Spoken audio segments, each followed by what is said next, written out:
The Odyssey, Book 13, Ithaca at Last, by Homer. His tale was now over. The Phoenicians all fell silent, hushed, his story holding them, spellbound, down the shadowed halls, until Alcinous found the poise to say, "Odysseus, now that you've come to my bronze-floored house, my vaulted roofs, I know you won't be driven off your course. Nothing can hold you back, however much you've suffered. You'll sail home. Here, friends, here's a command for one and all. You who frequent my palace day and night, and drink the shining wine of kings and enjoy the harper's songs. The robes and hammered gold and a whole of other gifts you lords of our island council brought our guest.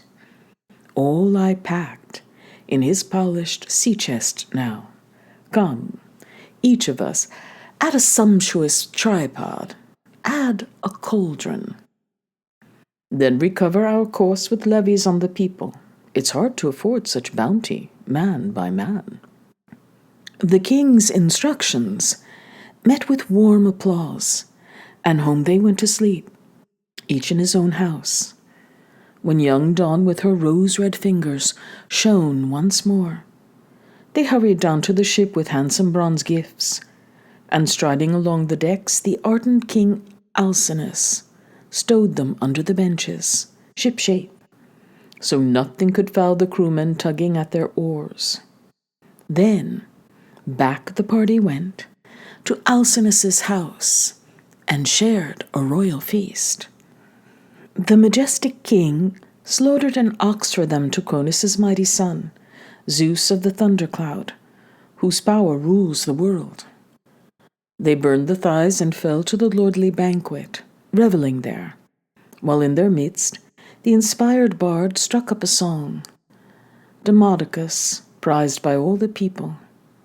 True, but time and again Odysseus turned his face toward the radiant sun, anxious for it to set, yearning now to be gone and home once more. As a man aches for his evening meal, when all day long his brace of wine-dark oxen have dragged the bolted plowshare down a fallow field. How welcome the setting sun to him, the going home to supper. Yes, though his knees buckle, struggling home at last. So welcome now to Odysseus the setting light of day, and he lost no time as he pressed Phaeacia's men who loved their oars, addressing his host, Alcinous, first and foremost. "Alcinous, majesty shining among your island people, make your libations, launch me safely on my way to one and all. Farewell."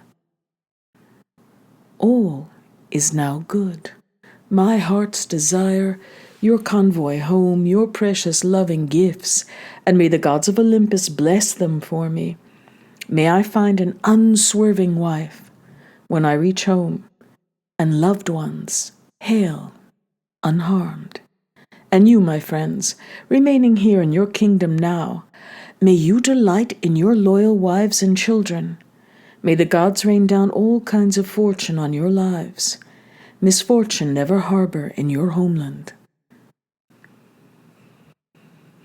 All burst into applause, urging passage home for their parting guest. His farewell rang so true. Hallowed King Alcinous briskly called his herald.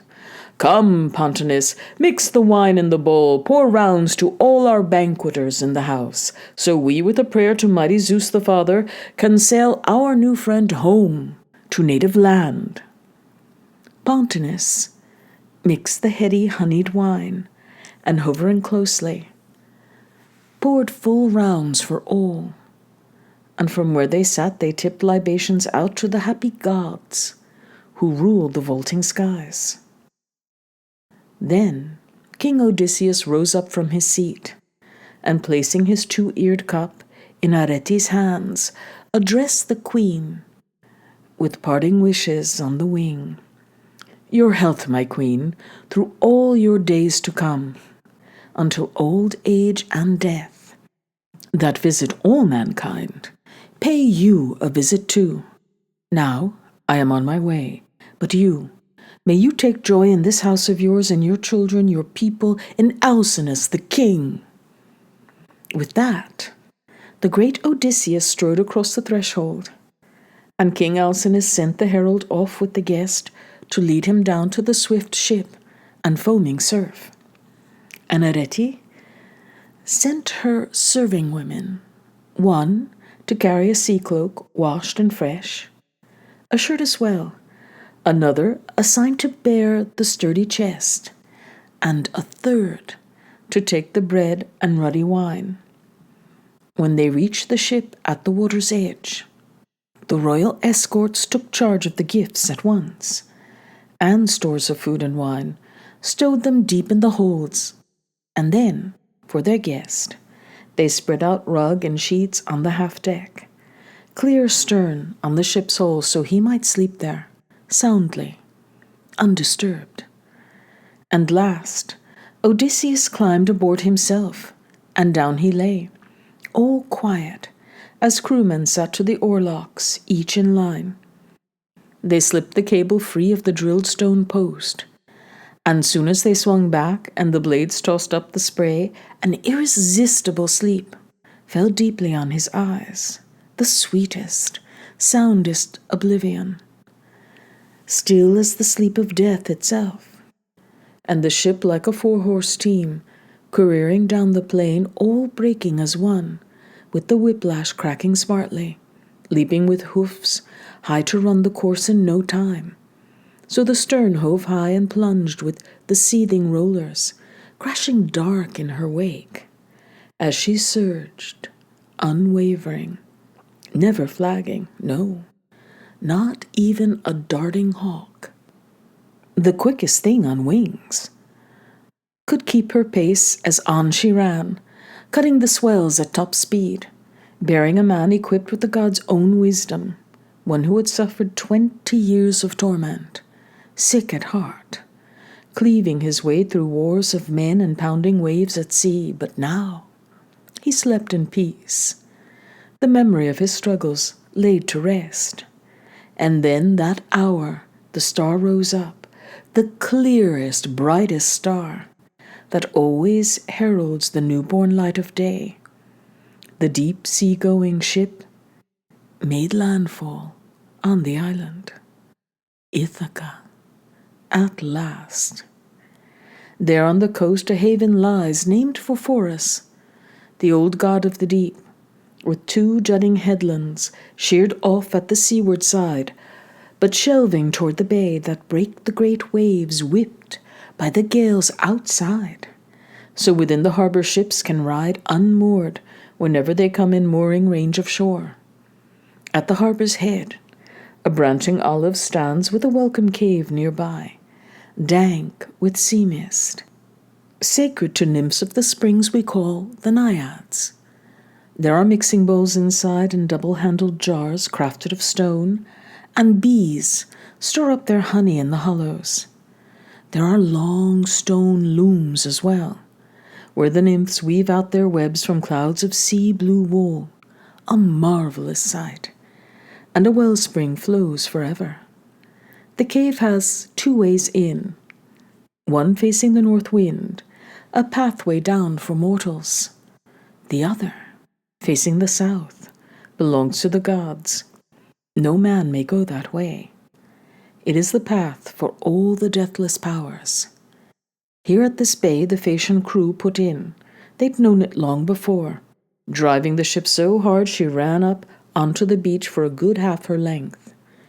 Such way the oarsmen's brawny arms had made. Up from the benches, swinging down to land, first they lifted Odysseus off the decks, linen and lustrous carpet too, and laid him down on the sand, asleep, still dead to the world. Then hoisted out the treasures proud Phaeacians, urged by open-hearted Pallas, had lavished on him.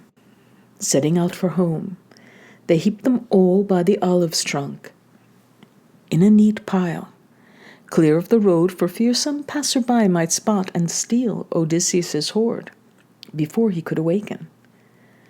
Then, pushing off, they pulled for home themselves. But now Poseidon, god of the earthquake, never once forgetting the first threats he leveled at the hero, probed almighty Zeus to learn his plans in full. Zeus, father, I will lose all my honor now among the immortals. Now there are mortal men who show me no respect. Phaeacians, too, born of my own loins.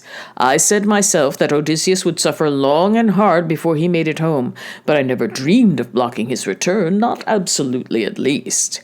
Once you had pledged your word and bowed your head, but now they've swept him across the sea in their swift ship. They've set him down in Ithaca sound asleep and loaded the man with boundless gifts, bronze and hoards of gold and robes, aye, more plunder than he could ever have won from Troy, if Odysseus had returned intact with his fair share. Incredible, Zeus, who marshals the thunderheads, replied, Earth-shaker! You with your massive power, why moaning so? The gods don't disrespect you. What a stir there'd be if they flung abuse at the oldest, noblest of them all, those mortals. If any man so lost in his strength and prowess pays you no respect, just pay him back. The power is always yours. Do what you like, whatever warms your heart. King of the dark cloud, the earthquake god agreed. I'd like to avenge myself at once, as you advised, but I've always feared your wrath and shied away. But now I'll crush that fine Phaeacian cutter out on the misty sea, now on her homeward run from the latest convoy. They will learn at last to cease and desist from escorting every man alive. I'll pile a huge mountain round their port. Wait, dear brother. Zeus, who collects the clouds, had second thoughts. Here's what seems best to me. As the people all lean down from the city heights to watch her speeding home, strike her into a rock that looks like a racing vessel just offshore. Amaze all men with a marvel for the ages. Then pile your huge mountain round about their port.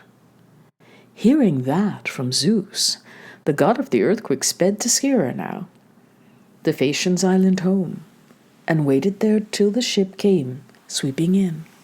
Scudding lightly along and surging close abreast, the earthquake god with one flat stroke of his hand struck her to stone, rooted her to the ocean floor, and made for open sea. The Phaeacians, aghast, those lords of the long oars, the master mariners, traded startled glances, sudden outcries. Look, who's pinned our swift ship to the sea? Just racing for home, just hove into plain view. They might well wonder, blind to what had happened, till Alcinous rose and made things all too clear. Oh no, my father's prophecy years ago. It all comes home to me with a vengeance now. He'd said Poseidon was vexed with us because we escorted all mankind and never came to grief. He said that one day, as a well-built ship of ours sailed home on the misty sea from such a convoy, the god would crush it, yes, and pile a huge mountain round about our port. So the old king foretold. Now look, it all comes true. Hurry, friends, do as I say, let us all comply. Stop our convoys home for every castaway chancing on our city. As for Poseidon, sacrifice 12 bulls to the god at once, the pick of the herds. Perhaps he'll pity us. Pile no looming mountain ridge round our port. The people, terrified, prepared the bulls at once. So all of Phaeacia's island lords and captains, milling around the altar, lifted prayers to Poseidon, master of the sea. That very moment great Odysseus woke from sleep on native ground at last.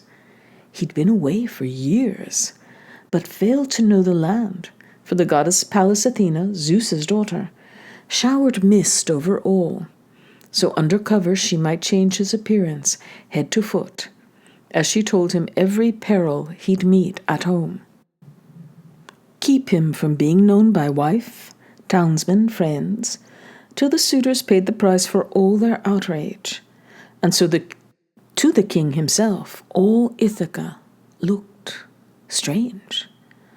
The winding, beaten paths, the coves where ships can ride, the steep rock face of the cliffs, and the tall leafy trees. He sprang to his feet and, scanning his own native country, groaned, slapped his thighs with his flat palms, and Odysseus cried in anguish, "Man of misery, whose land have I lit on now? What are they here?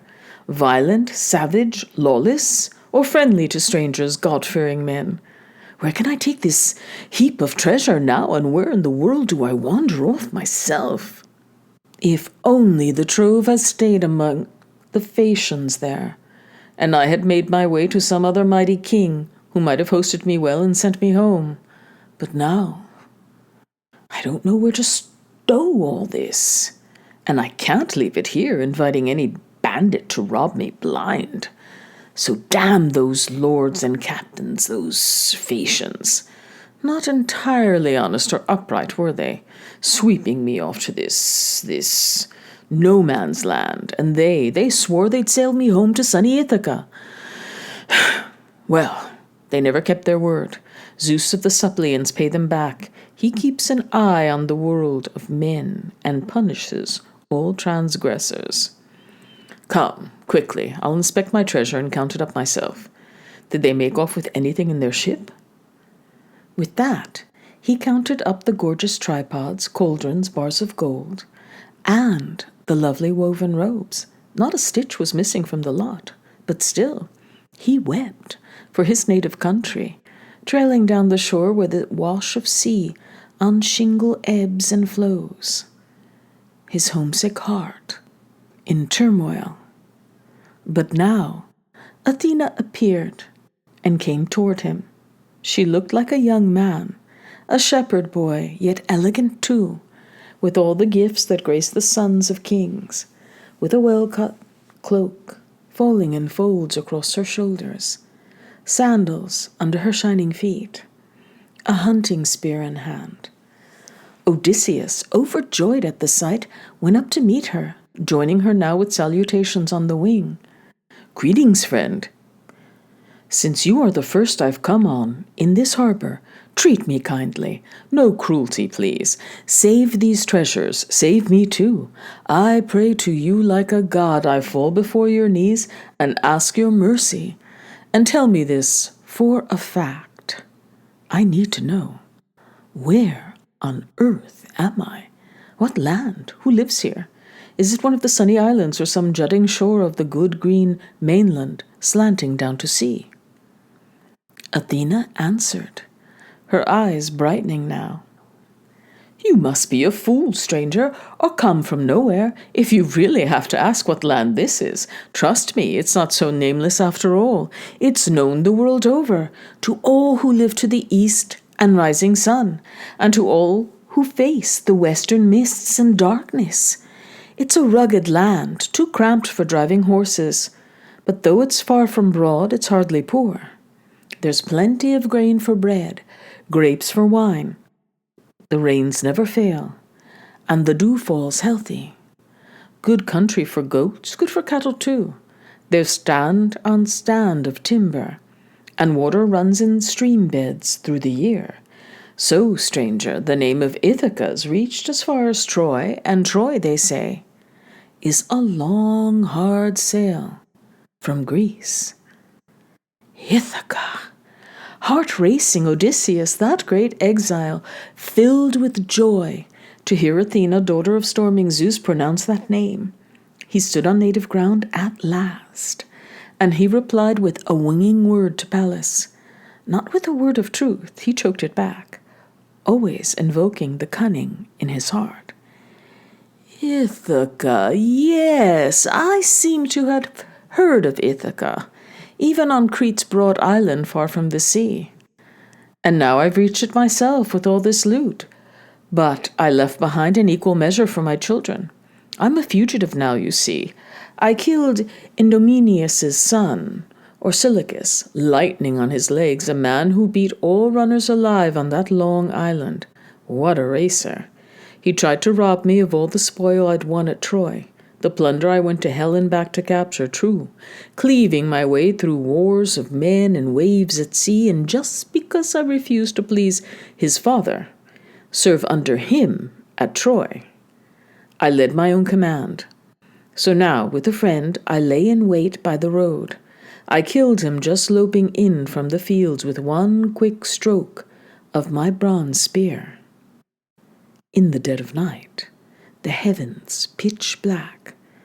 No one could see us. Spot me tearing out his life with a weapon honed for action. Once I'd cut him down, I made for a ship and begged the Phoenician crew for mercy, paying those decent hands a hearty share of plunder. Asked them to take me on and land me down in Pylos, there or lovely Elis, where Epeans rule in power. But a heavy gale wind blew them way off course, much against their will. They'd no desire to cheat me. Driven afar, we reached this island here, at the midnight hour. Rowing for dear life, we made it into your harbor. Not a thought of supper, much as we all craved food. We dropped from the decks and lay down, just like that. A welcome sleep came over my weary bones at once, while the crew hoisted up my loot from the holds and set it down on the sand near where I slept. They re-embarked, now homeward bound for Sidon, their own noble city, leaving me here behind, homesick in my heart. As his story ended, Goddess Athena, grey eyes gleaming, broke into a smile and stroked him with her hand.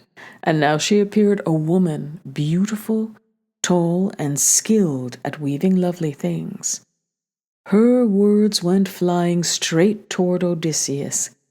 Any man, any god who met you would have to be some champion lying cheat to get past you. For all-round craft and guile, you terrible man, foxy, ingenious, never tired of twists and tricks, no. So not even here on native soil would you give up those wily tales that warm the cockles of your heart. Come, enough of this. We're both old hands at the arts of intrigue. Here among mortal men you're far the best at tactics, spinning yarns, and I am famous among the gods for wisdom, cunning wiles too. Ah, but you never recognized me, did you? Pallas Athena, daughter of Zeus, who always stands beside you, shields you in every exploit. Thanks to me, the Phaeacians all embraced you warmly. And now I am here once more to weave a scheme with you and to hide the treasure trove Phaeacia's nobles lavished on you then. I willed it, planned it, so when you set out for home, and to tell you all the trials you must suffer in your palace. Endure them all, you must. You have no choice. And to no one, no man, no woman, not a soul, reveal that you are the wanderer home at last. No.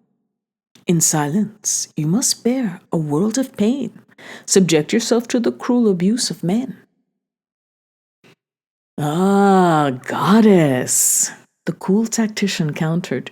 You are so hard for a mortal man to know on sight, however shrewd he is. The shapes you take are endless, but I do know this. You were kind to me in the war years, so long as we men of Achaea soldiered on at Troy. But once we sacked King Priam's craggy city, boarded ship, and a god dispersed the fleet, from then on, daughter of Zeus, I never saw you, never glimpsed you striding along my decks to ward off some disaster. No, I wandered on, my heart forever torn to pieces inside my chest, till the gods released me from my miseries at last. That day, in the fertile kingdom of Phaeacia, when you cheered me with words in person, led me to their city. But now I beg you, by your almighty father's name, for I can't believe I've reached my sunny Ithaca. I must be roaming around one more exotic land. You're mocking me, I know it. Telling me tales to make me lose my way. Tell me the truth now. Have I really reached the land I love? Always the same. Your wary turn of mind, Athena exclaimed, her glances flashing warmly. That's why I can't forsake you in your troubles. You are so winning, so worldly wise, so self-possessed. Anyone else, come back from wandering long and hard, would have hurried home at once, delighted to see his children and his wife. Oh, no, not you. It's not your pleasure to probe for news of them. You must put your wife to the proof yourself. But she waits in your halls. As always, her life an endless hardship, wasting away the nights, weeping away the days. I never had doubts myself, no. I knew down deep that you would return at last, with all your shipmates lost. But I could not bring myself to fight my father's brother Poseidon, quaking with anger at you, still enraged because you blinded the Cyclops, his dear son. But come, let me show you Ithaca's setting. I'll convince you. This haven, look around. It's named for Phorcys, the old god of the deep.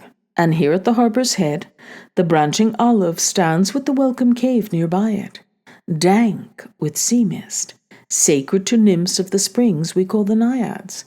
Here, under its arching vault, time and again you'd offer the nymphs a generous sacrifice to bring success. And the slopes above you, look, Mount Neraton, decked in forests. At those words, the goddess scattered the mist, and the country stood out clear, and the great man, who had borne so much, rejoiced at last, thrilled to see his Ithaca, kissed the good green earth, and raised his hands to the nymphs and prayed at once. Nymphs of the springs, Naiads, daughters of Zeus, I never dreamed I would see you yet again. Now rejoice in my loving prayers, and later, just like the old days, I will give you gifts. If Athena, Zeus's daughter, queen of armies, comes to my rescue, grants this fighter life, and brings my son to manhood. Courage, Goddess Athena answered, eyes afire now. Free your mind of all that anguish now. Come, quick. Let's bury your treasures here in some recess of this haunted, hallowed cave, where they'll be safe and sound. Then we'll make plans so we can win the day. With that, the goddess swept into the cavern's shadowed vault, searching for hiding places far inside its depths, while Odysseus hauled his treasures closer up, the gold, durable bronze, and fine-spun robes, the Phaeacians' parting gifts. Once he stowed them well away, the goddess, Pallas Athena, daughter of storming Zeus, sealed the mouth of the cavern with a stone. Then down they sat, by the sacred olive's trunk, to plot the death of the high and mighty suitors. The bright-eyed goddess Athena led the way. Royal son of Laertes, Odysseus, old campaigner, think how to lay your hands on all those brazen suitors, lording it over your house now.